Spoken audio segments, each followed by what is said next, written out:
He's a two-time Bassmaster Classic qualifier. He was your day 2 lead. And who better to have on today than our guy, the 2023 Progressive Bassmaster Angler of the Year.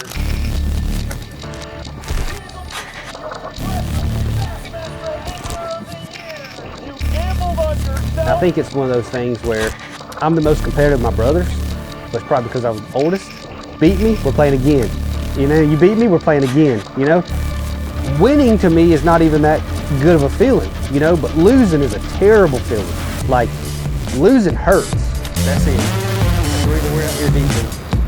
25 pounds, 15 ounces, and Stone Cold Kyle Welcher is your 2023 Progressive Bassmaster Angler of the Year.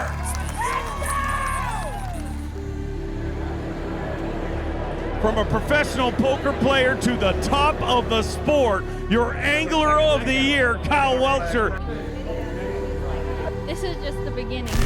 He has worked so hard, and it is finally showing, because this is just the beginning. Like a week ago, I was like, hey, give me a call.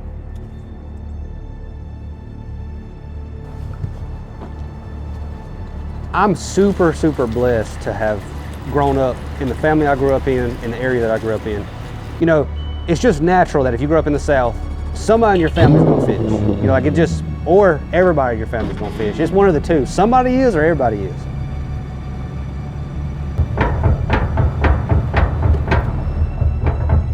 It's really cool where I grew up. I mean, I'm within 50 miles from like 8 or 9 different major lakes. Lakes that big tournaments have been to, lakes that, you know, are in the middle of those lakes that, you know, big tournaments have never been to because they're only 6,000 or 7,000 acres. On a Monday, I can fish this lake. I can be fishing shallow grass and dirty water. On a Tuesday, I can go to this lake and I can be fishing in 28 foot of water where it's crystal clear for nothing but spotted bass. And I mean, they're only an hour apart. I mean, I didn't even realize how lucky I was until I actually became a professional. That a lot of people don't have that. Like a lot of people, they grow up in a region and then their fishing style is a certain way because the region that they grew up in. I had a really good fundamental basis for how to kind of go to a lot of different lakes and, you know, catch some fish. You know, not always compete for the win. Like it's actually very rare that you get to compete for the win. But to have some kind of a groundwork laid, because I've seen this situation before, you know, close to home multiple times this time of year. And that's just, to me, it's awesome. Like I have 3 major river systems that's got lakes all up and down them really, really close to me, and they all 3 fish completely different.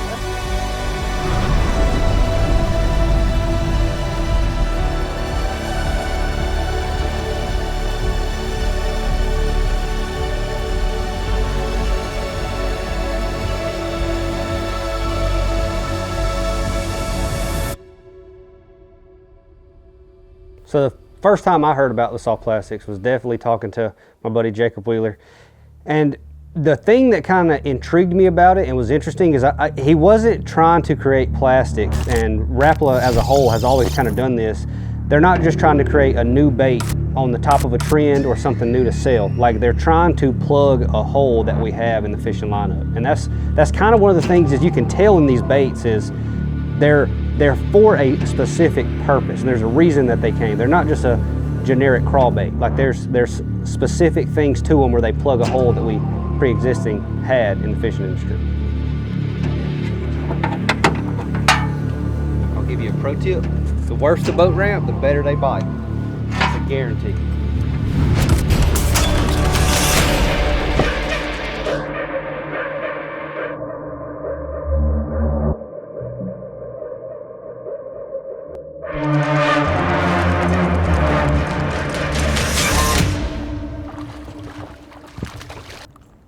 So the thing that I would say is the detail that's overlooked half time and not is a secondary action. You know, a soft plastic, everybody thinks of the appendage that catches water, the way it wags or curly tails or whatever it does, that's the primary action. But you can see on like the cleanup crawl, the Bronco bug, it's got those reverse tentacles on it. That's a secondary action. Those quiver when it's falling. The freeloader, it's got a tail that you can't hold the bait still enough to make the tail stop shaking. But when you rig it correctly, it's also got a body roll. And when you put it on a vibrating jig, it's also got a little bit of a body roll. So that's the secondary action. And that's what was really important to get into these baits, is a secondary action that triggers bites and a primary action that triggers bites. Because the primary action is going to draw the fish to it. The secondary action is going to make the fish commit to it when it gets there and thinks it's real. So you got to have both of them kind of meshed together. So that's one of the things that a lot of people don't think about, is the secondary action in soft plastics, and more than just the tail, but exactly how that bait performs in the water, and how it moves and how it glides and all that type of stuff. 23, the Progressive Bassmaster Angler of the Year belongs to Stone Cold Kyle Welcher. This week, I mean, obviously, I know the competitor you are. None of them are happy with second ever. None of, you come here to win everything. But man, you're an Angler of the Year, and watching you deal with adversity today. Anybody can be a champion when things are going right, but watching you deal with adversity today, dude, you didn't get flapped the whole day. It looked like you felt like you had a shot to win this right to the very end, and you lived up to your name, Stone Cold Kyle Welcher, because you are unflappable, dude. To be honest with you, I forget that I won for like a month at a time. Like until somebody came over to my house like a week ago and they was like, dang, I didn't see your trophy yet. I was like, yeah, I did do that this year,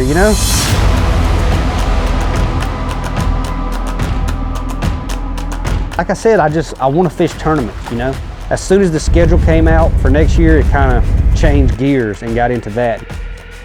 It's one of those things where you got to make really good decisions, and things have to work out. Definitely trying to be as prepared as I possibly can, with a little bit of extra confidence.